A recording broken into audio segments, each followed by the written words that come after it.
ఈరోజు ఒక రాక్షస యుగంలో ఉన్నాం. నేను మొన్న ఎవరో నా దగ్గరికి వస్తూ ఉన్నప్పుడు కూడా నేను ఏదో అంటా ఉంటే, కలియుగంలో రాజకీయాలు చేయాలి అని అంటే ఈ యుగం చంద్రబాబు యుగంలో రాజకీయాలు చేయాలి అని అంటే ఈ రాజకీయాలు చేసేటప్పుడు కేసులు వేస్తారు అనే భయం లేనప్పుడే రాజకీయాలు చేయగలుగుతాం. జైళ్ళకు పంపినా కానీ పర్వాలేదు చంద్రబాబు నిన్ను ఎదుర్కొంటామనే ధైర్యం ఉంటేనే రాజకీయాలు చేయగలుగుతాం. అలా ఉండగలిగిన తెగువ ఎవరికైనా ఉంటేనే రాజకీయాల్లో ఉండగలగాలి, చేయగలగాలి అనేది మాత్రమే ఈ కలియుగంలో మనం నేర్చుకుంటా ఉన్న పాఠం అని చెప్పి చెప్తా ఉంటాం.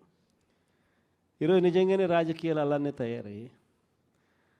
చంద్రబాబు నాయుడు ఈరోజు చేస్తూ ఉన్న రాజకీయంలో కనీసం 1% కూడా మనం ఆ రోజుల్లో ఎప్పుడు చేయలే. ఆ రోజుల్లో మనం ఏ ఒక్కరికి కూడా ఇబ్బంది జరగకూడదు అనే ఆలోచనలే చేశాం. ఇన్ఫ్యాక్ట్ నాకు బాగా గుర్తుంది, తాడిపత్రి మున్సిపల్ ఎలక్షన్లు జరుగుతూ ఉన్నాయి. మనం రాష్ట్ర వ్యాప్తంగా మున్సిపాలిటీలు అన్నీ మనం స్వీప్ చేసినాం.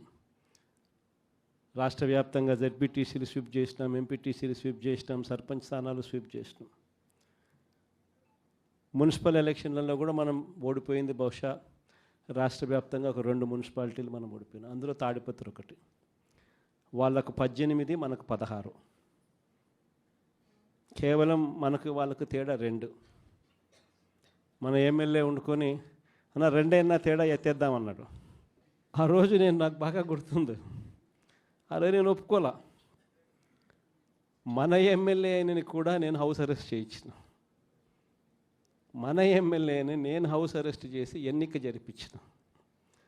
జరిపించి తాడిపత్రి మున్సిపాలిటీ సవ్యంగా జరిగించి చివరిగా తెలుగుదేశం 18 వాళ్ళకు, 16 మనకు న్యాయబద్ధంగా ప్రజాస్వామ్యబద్ధంగా ఎన్నిక జరిగింది ఆ రోజు. కానీ ఈరోజు చూస్తే పరిస్థితి ఎలా ఉంది అని చెప్పి ఒకసారి చూస్తే, మనమేమో అప్పట్లో జగనన్నకు చెబుదామని చెప్పి ఒక టెలిఫోన్ నెంబర్ ఇచ్చా, స్పందన అని ఒక ప్రోగ్రాం కూడా పెట్టా.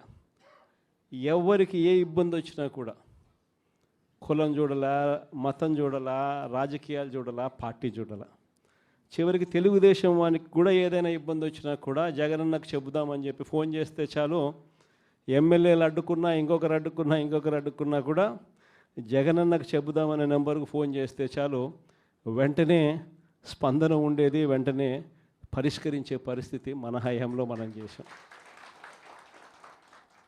స్పందన అనే ఒక ప్రోగ్రాం పెట్టాం. ప్రతి వారము ఆ స్పందన అనే ప్రోగ్రాంలో కలెక్టర్లు ఖచ్చితంగా ఉండేట్టుగా, ఎస్పీలు కరెక్ట్గా ఉండేట్టుగా డేట్ ఇచ్చి ప్రతి వారం రోజు జరిగేట్టుగా చూసుకొని, కలెక్టర్ల దగ్గర నుంచి మొదలైతే మండలాలలో మండల ఇన్ఛార్జీల వరకు కూడా ఆ స్పందన ప్రోగ్రాంలో పార్టిసిపేట్ చేసే పరిస్థితి. ఎవరికి ఏ సమస్య వచ్చినా కూడా స్పందనలో చెప్తే ఆ సమస్య పరిష్కారం అయ్యేదాకా డైరెక్ట్గా సీఎంఓ పర్సూ చేసి ఎందుకు ఈ సమస్య పరిష్కారం కావడం లేదు అని చెప్పి అడిగే పరిస్థితిలో మన పాలన చేసాం. అత్యధికంగా ఆ పొద్దు సాల్వ్ అయింది తెలుగుదేశం పార్టీ వాళ్ళకి సంబంధించిన సమస్యలే. అంతగా మనం కులం చూడకుండా, మతం చూడకుండా, రాజకీయాలు చూడకుండా, మనకు ఓటు వేశారా లేదా అన్నది కూడా చూడకుండా ఆ రోజుల్లో మనం పరిపాలన అందిస్తే, ఈరోజు చూస్తే ఎలాంటి పరిస్థితులు ఉన్నాయి అని అంటే, ప్రజాస్వామ్యాన్ని పట్టపగలే ఖూనీ చేస్తూ ఉన్నా కూడా ఈరోజు ఎవరు మాట్లాడలేని పరిస్థితిలో ఈరోజు పాలన సాగుతూ ఉంది. ఇలాంటి పరిస్థితుల్లో ఈరోజు మనం రాజకీయాలు చేస్తూ ఉన్నాం.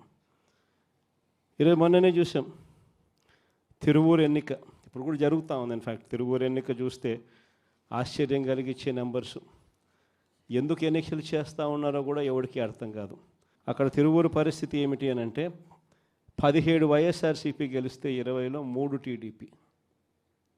మా తెలుగుదేశం పార్టీ ఎక్కడ గెలుస్తుంది, ఎందుకు గెలుస్తుంది, అసలు పోటీ ఎందుకు పెడతా ఉన్నారు?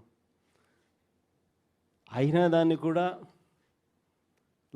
లాగేసుకోవాలి అని చెప్పి తాపత్రయంతో బలవంతం చేసి ప్రలోభాలు పెట్టి 17 మందిలో నుంచి ఒక 5 మందిని లాక్కొని చివరికి వైసీపీ 12, తెలుగుదేశం పార్టీ 8కి వచ్చినారు. అక్కడ కూడా ఎన్నిక కూడా ఇప్పటికీ మెజారిటీ మనమే కాబట్టి ఎన్నిక ఎప్పుడైనా మనమే గెలవాలి. ఆ ఎన్నిక కూడా జరగకోకుండా ఏకంగా పోలీసుల ఆధ్వర్యంలో ఎన్నిక ఆపుతూ ఉన్నారు. మన వాళ్ళందరినీ హౌస్ అరెస్టు, వాళ్ళందరినీ రోడ్ల మీదకి తీసుకొచ్చి నిలబెట్టినారు. ఈరోజు హౌస్ మోషన్, కోర్టులో హౌస్ మోషన్ ఈరోజు మనం మూవ్ చేసి ఈరోజు ఆ ఎన్నికకి సంబంధించి ప్రొటెక్షన్ ఇచ్చి పోలీసు వాళ్ళని తీసుకొని పోయి ఎన్నిక జరిపించమని చెప్పి కోర్టులు చెప్తే ఆ ఎన్నిక జరుగుతుందో జరగదో కూడా ఇంకా తెలియదు. నర్సరావుపేట 17 వైసీపీని గెలిచింది. ఈరోజు వైసీపీ 13, తెలుగుదేశం పార్టీ ఈరోజు 3, ఒకరు చనిపోయినారు. సో ముగ్గురే ఉన్నప్పుడు, ఇప్పటికీ మనకి మెజారిటీ ఉన్నప్పుడు తెలుగుదేశం పార్టీ ఏ రకంగా గెలుస్తుంది? కానీ కోరం లేకపోయినా కూడా మేమే గెలిచేసినామని చెప్పి డిక్లేర్ చేసుకున్నారు. కారంపూడి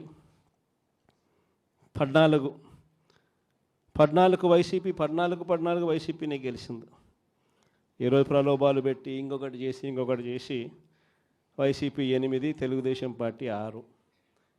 అయినా కూడా మనకే మెజారిటీ ఉంది. అయినా కూడా అక్కడ కూడా కోరం లేకపోయినా కూడా మేమే గెలిచాము అని చెప్పి డిక్లేర్ చేసుకున్న పరిస్థితి. అంతెందుకు కుప్పం మున్సిపాలిటీ దగ్గర నుంచి మొన్న జరిగిన రామకుప్పం ఉప ఎన్నిక దాకా కూడా ఎక్కడ చూసుకున్నా కూడా ఇదే పరిస్థితి. ఈరోజు ఇక్కడే ఉన్నారు. ఎందుకు ఇదే రామగిరి నియోజకవర్గంలో, ఇది రామగిరి మండలం చూస్తే ప్రకాష్ కాన్స్టిట్యున్సీ. ఇక్కడ వైసీపీకి సంబంధించి 10 మందిలో వైసీపీ 9 గెలిచింది. తెలుగుదేశం పార్టీ గెలిచింది కేవలం 1. మరి అలాంటప్పుడు ఎన్నికెందుకు జరపాలా? ప్రజాస్వామ్యంలో ఒక పార్టీ టికెట్ మీద, ఒక పార్టీ బీఫామ్ మీద, ఒక పార్టీ గుర్తు మీద గెలిచినప్పుడు ముఖ్యమంత్రిగా ఉన్న మనమే దాన్ని కాపాడలేని పరిస్థితిలో మనమే పరిపాలన చేస్తూ ఉన్నప్పుడు, మనమే ప్రజాస్వామ్యాన్ని దగ్గరుండి పోలీసులను పెట్టి మరీ కూనీ చేయించమని చెప్పి మనమే ప్రోద్బలం చేస్తూ మళ్ళీ రాజకీయాలు చేస్తూ ఉన్నప్పుడు ఎందుకు ఈ రాజకీయాలు చేస్తూ ఉన్నాం? ఈరోజు ఇదే రామగిరిలో ఇప్పటికీ కూడా 6 మంది మనము, 9 మందిలో 3 వాళ్ళు లాక్కున్నారు. అయినా ఇంకా 6 మంది మనమే మెజారిటీ. ఎన్నిక పెడితే మనమే గెలుస్తాం. కానీ ఎన్నిక పోస్ట్పోన్ చేస్తూ ఉన్నారు. చివరికి కోరం లేదని చెప్పి అది కూడా వాళ్ళ ఖాతాల్లో వేసుకుంటారు. ఇది జరుగుతూ ఉంది. పాలకొల్లు కూడా ఇక్కడికి వచ్చినారు కూడా బలవంతం చేస్తే 18 మందిలో వైసీపీ 14, టీడీపీ 4 గెలిచింది. ఒకరిని లాక్కున్నారు ఎంతో కష్టపడితే. మిగతా వాళ్ళందరూ గట్టిగానే ఉన్నారు. అక్కడ కూడా ఇంకా చేయగలిగింది ఏమీ లేక వదిలేసినట్టున్నారు. ప్రజాస్వామ్యం కూనీ అయిపోయిన పరిస్థితుల మధ్య ఈరోజు మనం అంతా కూడా ఈరోజు ఏకమవుతా ఉన్నాం. మామూలుగా ప్రతి ప్రభుత్వానికి కూడా ఒక సంవత్సరం పరిపాలన చేస్తే ప్రభుత్వ వ్యతిరేక ఓటు అనేది అంతో ఇంతో ఉంటుంది.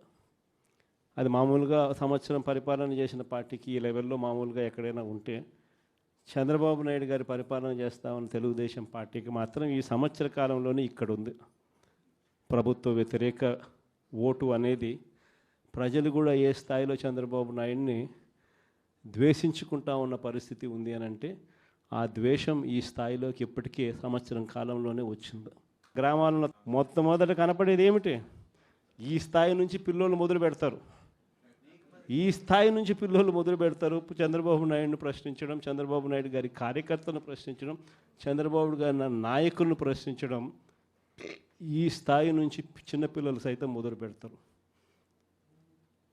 నా 15,000 సంగతి ఏమిటి అని ఈ స్థాయి నుంచి పిల్లలు మొదలు పెడతారు.